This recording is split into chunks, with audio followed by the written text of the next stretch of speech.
Alam niyo po, marami pong affected because of this COVID-19.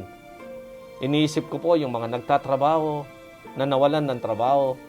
Iniisip ko po yung arawan na nawalan ng pang-araw-araw na kita para maipakain ang kanilang pamilya. Iniisip ko po yon.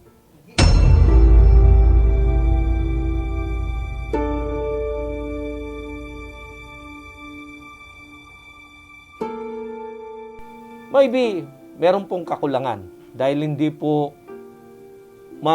makakarga po ng buong syudad natin. But one way or another, I want to minimize, gusto ko pong bawasan ang mga naghihirap. Kung 100% po itong may problemang ito, kahit naka 75% lang po ako,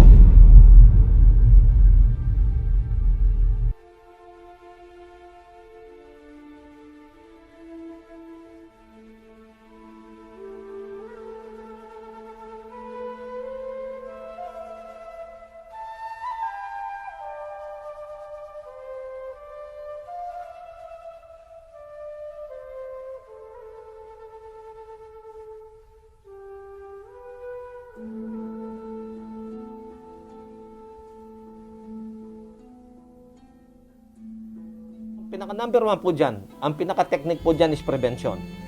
Kaya nga po ginawa natin yung COVID-19 response integration system po natin.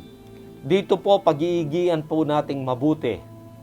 Ito pong ating gagawin na ito, starting on Monday, magkakaroon na po tayo ng team for the tracing, team for ating isolation, team para sa treatment, and then reintegration. So there are 4 teams na mangangalaga na po sa ating mga kasyudad ngayon. Itong team na ito, meron pong mga focal person, meron po siyang kakibat na mga staff na kasama para po magawan ang lahat ng sistema na ito. At ang iniiling ko po ngayon, yung priority po natin to fight COVID-19. At yung kailangan po ngayon, gagawa po tayo ng isolation facility, gagawa po tayo ng isang parang treatment hospital. We will be having a memorandum of agreement with one of the hotels dito po sa Mabalacat, sa May Dawo. At doon po, i-isolate po natin at i-treat natin yung mga mild to moderate symptomatic cases po natin. And isolation. Test. Iti-test po natin sila. Lahat po ng ating mga kababayan, i-antigen test po natin. And kung nag-positive or negative, meron po tayong kaakibat na gagawin.